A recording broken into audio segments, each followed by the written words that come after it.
चोरी सामान ले ली सेठ जी। हाँ हाँ हाँ भाई राम राम। राम राम भाई राम का कहला है? राम राम।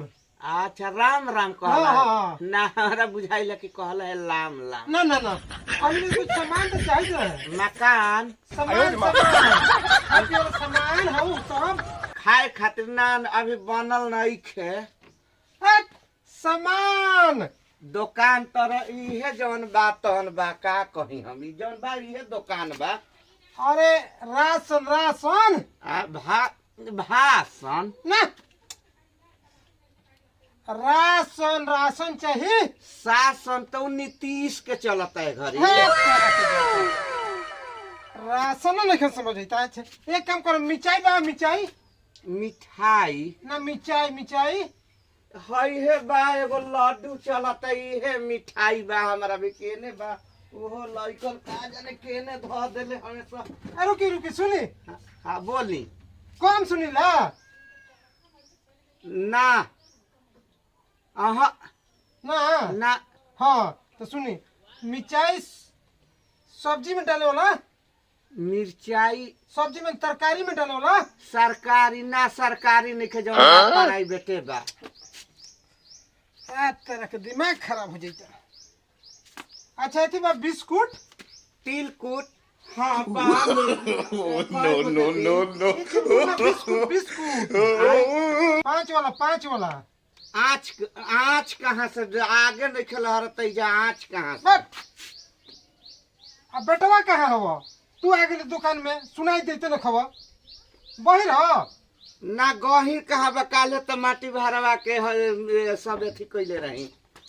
तरह अच्छा बेटा तार कहाँ हो नेटा तरह ये कैसन दुकानदार भी आ गई नहीं एकदम गुड़ गोबर कर देबो का सामान चाहिए सुनाइए ना खबर दे।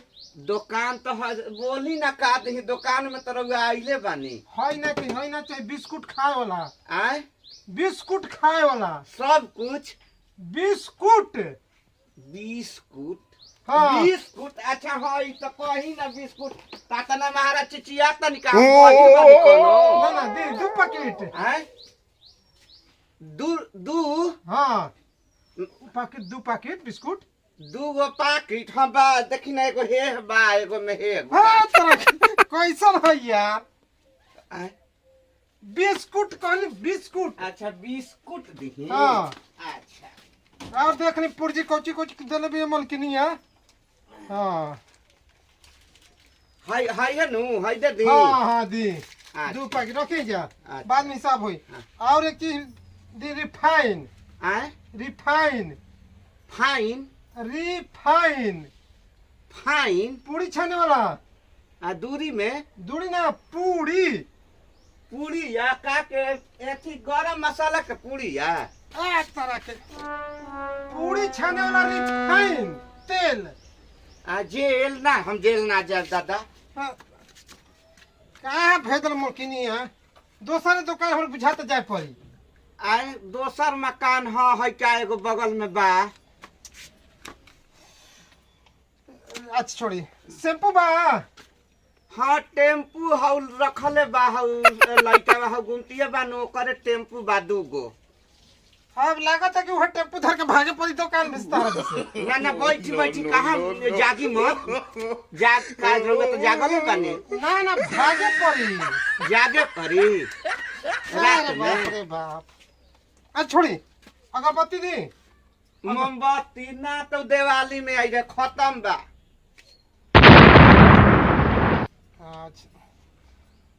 अच्छा अच्छा झाड़ू बा मेहरारू नैहर गइल बाड़ी 3 दिन से। अरे तो मेहरारू से हमरा क्या काम बा। अरे तुम रउआ नु कहतनी कि मेहरारू कहाँ बाड़ी। झाड़ू बहारे वाला है से। अच्छा बहारे होला हाँ। झाड़ू हाँ दी। हाँ बा देखी ना सब लड़कन के हाँ बा झाड़ू है का बा एथी नारियर होला कि एथी माने कूची कूची आए कूची कूची हाँ अच्छा है नु हाँ और बोली हाँ दी एक दिन लोहबान आए लोहबान मकान लोहबान। लोहबान लोहबान हाँ अच्छा लोहबान लोहबान नइखे अच्छा नहीं तो छोड़ जा दे। और देखिए पुर्जी में क्या बा लिखल, रुक जा देख ले दे। मिर्चाई लोहबान बिस्कुट हो गई। हाँ हल्दी। जल्दी तो ले देनी अब जाई ना हल्दी नहीं, हल्दी। जल्दी ओहो कैसा दुकानदार है। का कहने फिर से बोली तो हल्दी वर्दी क्या कोई कैसा दुकानदार जाम ना लेके जाम तब मलकिनी खिसेबे करी। गरी अइबे करी के कर हमारा करी आई के गरी आई हमार मलकिनी है। आ धोबिनी है अरे बाप रे बाप ऐसा दुकानदार के फेरा में ये एकदम तो बहिरे बड़ा। हम ना हम अहिर नहीं खी अच्छा चल और एगो सामान दो। हाँ 4 लाख चाहे 8 लाख के पेंटेड बा। पेशेंट पेंटेड दुकान बा अस्पताल नहीं खे ऐसा दुकानदार मिल जाए पगलाइए जाए इनका भी आके। का कहनी है का कहनी है कहनी कैसन दुकानदार भी जाए पगलाइए जाए। के बीमार बा अरे कोई नहीं खे बीमार।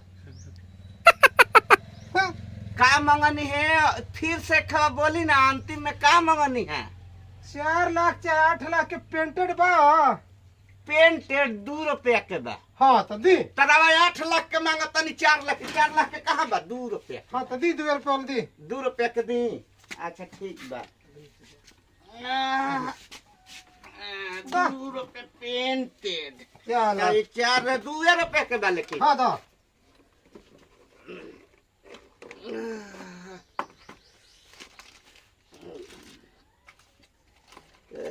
पेड़ हाँ है क्या बा है भाई। हाँ ये हो गई नो चल हाँ 2 सामान और एगो सामान दे दी। बोली ठीक है नो। हाँ बोली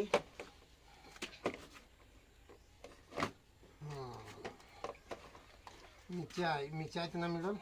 चल लोहबान ना मिले, बिस्कुट मिल गए, पेंटेड मिल गए, झाड़ू मिल गई। अच्छा इतनी क्या और कुछ बा। हाँ सोयाबीन दे दी। आए सोयाबीन का कहत तनी नहीं बुझा सोयाबीन करा की करासन ना केरोसिन ना सोयाबीन। आए केरोसिन ना सोयाबीन। गेहूंमन रहलन स धान ना रहल बगल। हाँ तो अब दोसर दुकान पर हम जाए थे। बहुत और सुन के हमर गला कंठ सूख गई। भूख लग गई एगो ली ना अब हमारा तरफ से बिस्कुट खा ली दी ना कंठ में सूख गई तार बहुत सुन के। अब के? बोलो है क्या पैसा भइल। है 5 5 10 आ 10 20 आ 2 22 रुपया भइल 24 रुपया। हाँ तो लिख ली 24 गो लिख दी। आए लिप दी पागल ऐसे दुकानदार से बेटा के ना रखा जाओ दुकान पर चलावेला। चमेटा मारब हमारा के कहनी है चमेटा मारब बेटावा के चलावेला दुकान ना रखलो। चमेटा कैसे मारब हम मकान हमारे बा। तब पैसा लिखो हम जाए थे। तो आ पैसा दी लिखो लिखो। आ चीख कौची चीख ला बिस्कुट चीख लो लो झल धरो धरो ले ली सामानवा ले ली हाँ ले जाई चौकी में दे दी लिखो कहे थे तो कहे थे चीखो। लिख दी हाँ अच्छा का पर लिख दी कापी पपन नापी करा के अरे बाप रे बाप पैसा दुकानदार के पीछे बट पगला दी बट। एक से दुकानदार लिखो डायरी पर उधार बाधार उधार उधार। हाँ अच्छा तो इहे ना कह के ता चिचियात काहे बानी महाराज हम बहिर बानी बहिर देखा तो का तू तो एकदम कौन बहिर हो। जाई सामान ली जाई हम अपन लिख दे। हाँ लिखो। हाँ जाई धरे हैं। बाप रे बाप, ऐसा दुकानदार भी जे जाए पगला जाए। दुकानदार हो पागल एक बना से दो। एक गहकी आई है अंश के संग सामान मांगलन हम का करी आए।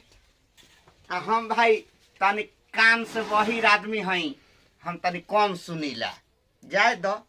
असही हमार दुकानवा चलते भाई ना है तो हमार दुकानवा बैठ जाई ठीक बा जाए।